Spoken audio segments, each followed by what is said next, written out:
The 2002 film Frida, about the Mexican artist Frida Kahlo's life, was ridiculed by the Latino community for over-sexualizing her, a theme extremely present in many pieces of media focusing on women of color.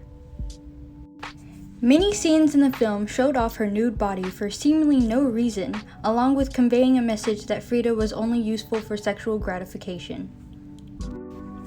Even the bus accident she was in was used to push this message.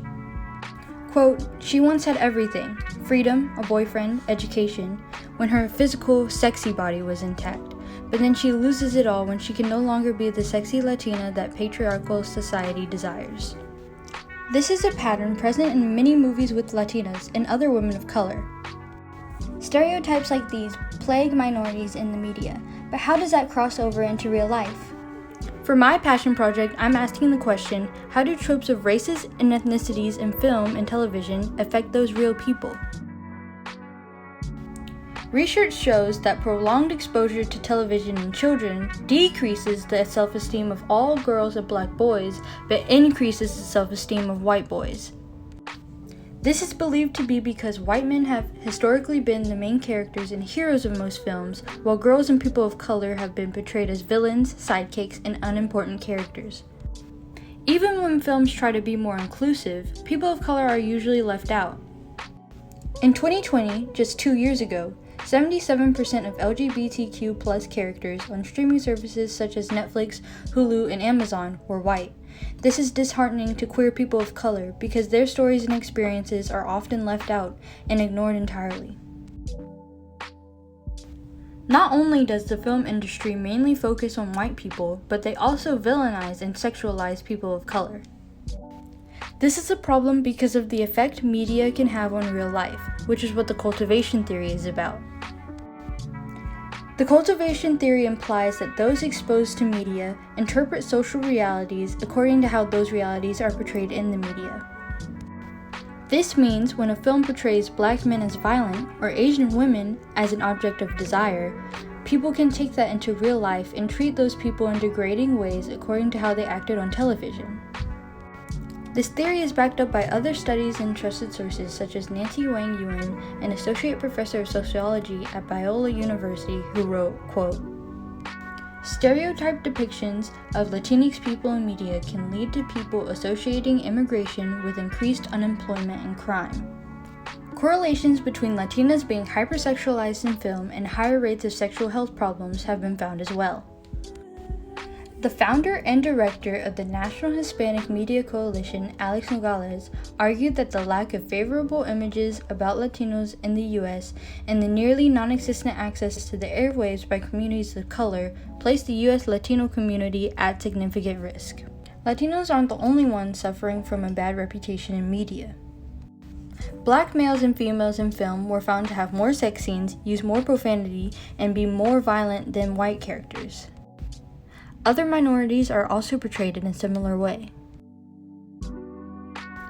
The portrayal of people of color in film and television is negative. We are made into calmer, though still harmful, versions of tropes left over from times racism was accepted and ran rampant in media. This is still a problem and is exaggerated because the attention of mainstream media is largely focused on white people. White actors who star or co-star in films with black actors are more likely to be at the center of focalization, which concentrates the audience's attention and identification through close-up shots and scenes that provide a dynamic view of the characters. So even when white actors are cast as side characters, they get more focus from the camera than their black counterparts. The little attention people of color get in film and television is probably due to their small amount of directors.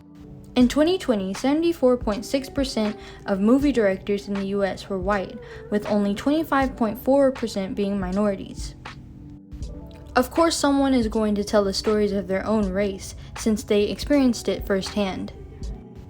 This leads to many overlooking other people's experiences or not writing them in a realistic way. For the problem of the negative portrayals people of color have in film and television, the solution seems to be to hire more minorities in the roles of writers and directors. There are many people of color out there who want to write and direct, so there should be more incentives for them to do so. One of the most effective ways of diversifying a workplace is setting specific goals aimed at increasing the number of people of color, so it's not even close to an impossible task. Even though it may seem like movies are just fiction made for entertainment, media does impact our minds. It affects our judgments and assumptions of others, perhaps corrupting our opinions of people simply based on where they came from and the color of their skin. So it is important for minorities to have well-rounded portrayals of themselves and their lives, as it's harmful to force an expectation on them of something they're not. I decided to make my passion project about this topic because I'm interested in film and the components of it, every component of it, even the bad ones. The film industry does seem to be getting better, and more people of color have movies dedicated to their real-life experiences. I just hope progress will continue to be made, and I'll be able to see more stories with people like me. Thank you for your time.